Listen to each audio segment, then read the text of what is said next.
The Esports World Cup is a massive event that's gonna happen this summer in Saudi Arabia. All of your favorite games and teams will be there, and the prize pools are insane. 3 million for Dota, 2 mil for League, 1.2 for Valorant and CS, with over 70 million in prize pool total. This is definitely the most expensive esports event ever, and if you're hearing about it for the first time, don't worry, I'll put you up to speed. Last year's EWC featured 23 games. From shooters to MOBA to mobile games, it had mostly everything. It was the first ever EWC and the prize pools shocked everyone.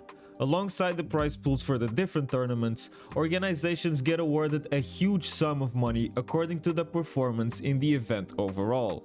Last year, Team Falcons won a staggering $7 million since their teams won or placed well in the different games. That's $7 million besides the prize money, but more on that later in the video. In reality, the EWC is a conglomerate of different tournaments that takes place in a span of 2 months, all under the same tournament organization.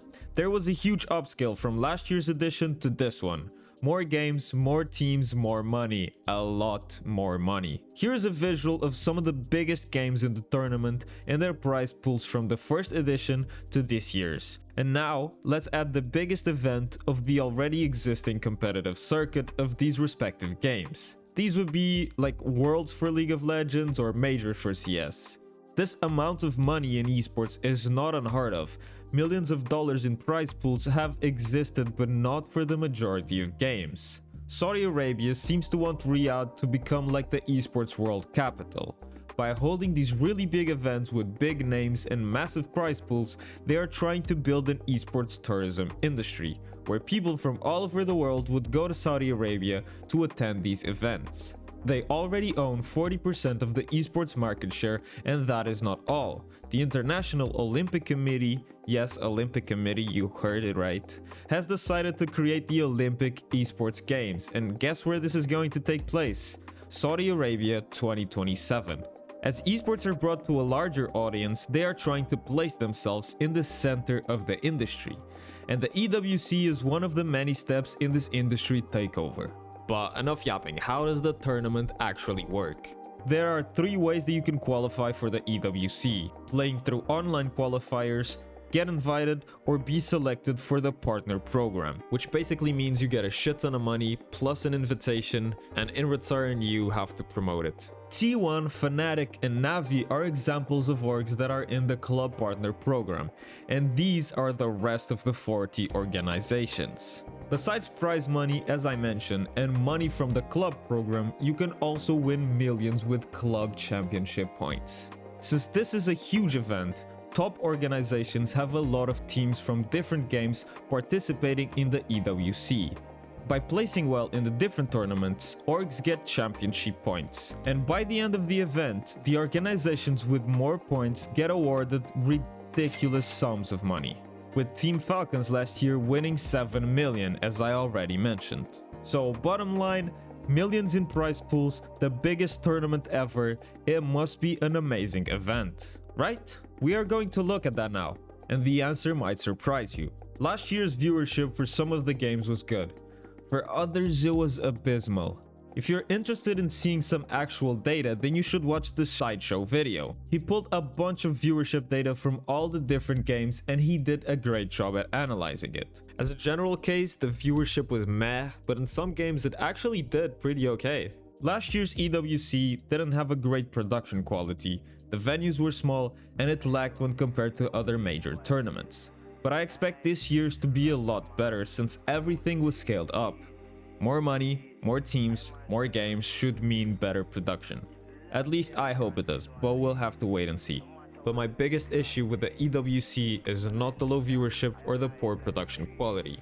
It's actually the tournament formats. There are a lot of problems with logistics to fit this tournament into each game's competitive circuit. I'll give you an example.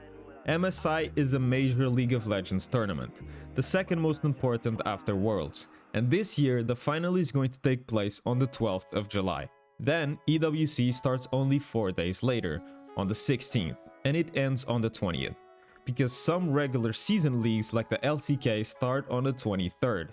leading to absolutely no rest for the players, a shit tournament format because it was squeezed into the structure of the already existing competitive circuit, so teams play every single day with no time to prepare for the next match, which also leads to less competitive gameplay. And these shitty formats and tight squeeze tournaments are the case for many games, not only League of Legends. Valorant's tournament format is also absolutely cooked. The whole tournament is just 6 days, and on the first day, a total of 12 different series will be played. Now, we still don't know if these will be best of ones or BO3s, but 12 fucking games in one day?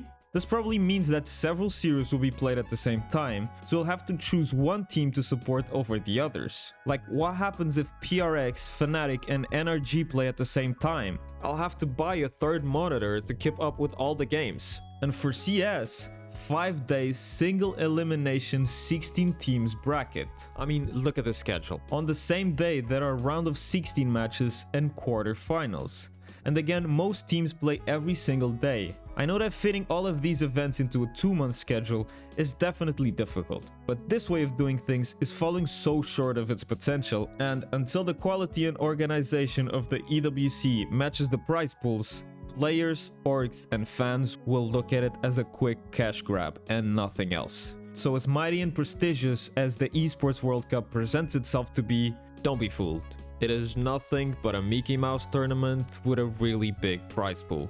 That is of course the way that things are right now, however there is a lot of room for improvement in the future. But the EWC better start doing things the proper way, and fast. Because if, in addition to the controversy that has already made games drop out of the event, they also make rush tournaments with shitty formats, their hopes to become the face of the industry can crash and burn real quick. That's gonna be it for me today. Subscribe for more esports news and content. Thank you so much for the support, and as usual, I'll be seeing you guys next time. Bye!